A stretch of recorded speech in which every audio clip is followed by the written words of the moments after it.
তিনজন যুবক কাজের জন্য বেরিয়েছে, পথিমধ্যে 4টা স্বর্ণের টুকরা পেয়েছে। যুবক কয়টা? স্বর্ণ পাইছে কয়টা?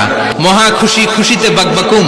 4টা স্বর্ণের বড় বড় টুকরা পাইছে, আমরা আজীবন খেলে বসে খেয়ে যেতে পারবো, কিচ্ছু লাগবে না আমাদের। 3 বন্ধু বলে ভাগ করি, আরেকজন বলে ক্ষুধা লাগছে, একজন যা বাজার থেকে রুটি কিনে নিয়ে আয়, খাওয়ার পরে ভাগ করবো। একজন রুটি কিনতে গেল, শয়তান 2টারে বুঝায় ওইটারে মারতে পারলে ভাগ বটোয়ারা সহজ হবে। তোরা 2 জন স্বর্ণ 4টা, তুই নিবি 2টা, ও নিবে 2টা। হিসাব সহজ না? 2 বন্ধু প্ল্যান করছে, ওইটারে মাইরা তুই 2টা আমি 2টা। যেটা রুটি আনতে গেছে প্ল্যান করেছে রুটির মধ্যে বিষ মিশায় নেই, তাহলে বিষ খাওয়া রুটি খেয়ে ওই 2টা সে সব পাবে, আমি পাবো, ভাগাভাগির কিছু নাই। 4টা স্বর্ণের টুকরার মালিক আমি।